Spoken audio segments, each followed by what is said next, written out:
Fa ny ministera izay voasana ao anatin'izay kosa moa dia nateraka ezaka entina natsarana ny fandefasana mpiasa ny Arabia Saodita tokoa mantsy dia nisy ny fiaraha-miasa izay natao ny teo anivon'ny ministera ny asa-panjakana ny asa ary ny lalàna sosialy tamin'ny fitondrana ny antoerana tao aorian'ny fanasoniavana fiaraha-miasa izay natao tany Riyadh dia mandalo eto amintsika amin'izao fotoana izao ny talehan'ny kompania saodiana misana ny fandraisana mpiasa vahiny. Tsy amin'ny alalan'ny agence no heveriny fitondrana malagasy amin'ny alalan'ny ministeran'ny asa andefasana mpiasa ny Arabia Saodita fa amin'ny alalan'ny fiara-miasa eo amin'ny kompania eto Madagasikara sy ny any Arabia Saodita. Araka ny fanazavana dia efa vita ny fanaova-tso ny mpiara-miasa teo amin'ny firenena roa-tonta ary ara-dalàna ny fanatanterahana ny tetikasa. Ny agence izy manana problème fotsiny raha ohatra ka agence andefasana olona nisy misy mana problème.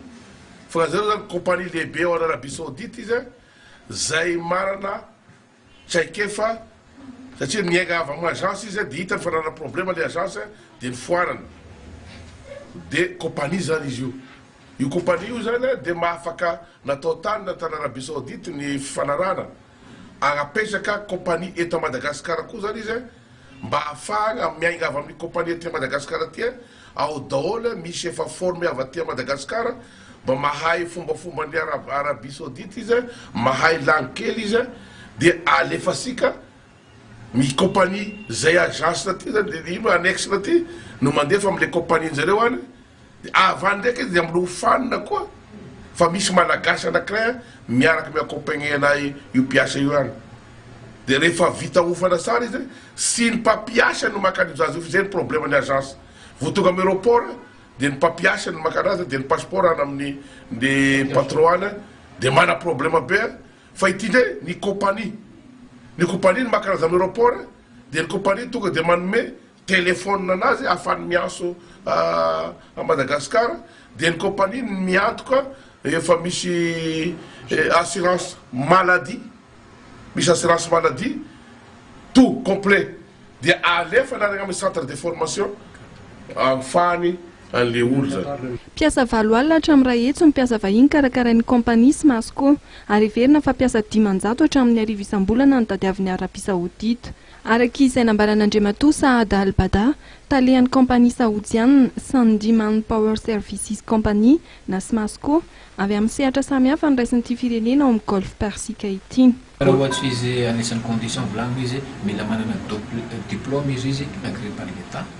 dia faharoa izy mila mahay teny anglais anglisy zany satria teny anglisy ممرضات نفس الشيء ohatran'izay koa izy ny infirmière sy ny sage-femme les conditions anti contact الشروط هناك بالنسبة للطبيب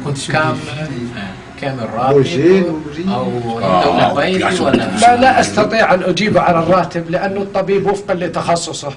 وشهادته وسنوات خبرته ونحن لدينا أطباء يأخذوا بحدود 20,000 دولار. زاو يستفق ممالي نريويزي أملي كرامة مفانتنا الشهادة فمياك نمني الخبرة إكسبيريانس تخصص سبيسياليتي اللي بتاعو تخصص سافرتي بتنين من نرويز أنا مايويزي ميسي دكتور مكرامة كم 20,000 التخصص يعني لدينا استشاري قلب لديه خبرة 20 سنة يأخذ 20,000 دولار. وود فلانويزي دكتور بتاعو فو زمان إكسبيريانس ناتن روبولتويزي تمندرامي 20,000 دولار. Heverina ny ametrahana kompania izay anana ivitoeram-piofanana ho amin'ny mpiasa ho any ivelany ary Andriamatoa Mektobo Mark Alkami no voatondra isahana voalohan'izany. Miara-miasa ao anatin'ity tetikasa ity ny ministeran'ny asa, ministeran'ny fitsarana, ministeran'ny raharaham-bahiny ary ministeran'ny filaminana anatiny. Tafiditra amin'ny fiomanana ny fiovam-penitra ny fandefasana mpiasa makany Arabia Saodita dia nisy ny atrikasa izay niarahan'ny tompony andraikitra avy eto an-toerana miaraka amin'ny tamin'Andriamatoa Saad Al-Bada, talehan'ny kompania saodiana Sandiman Power Services Company no sady tompony andraikitra misahana amin'ny fanajana ny zon'olombelona ny Arabia Saodita.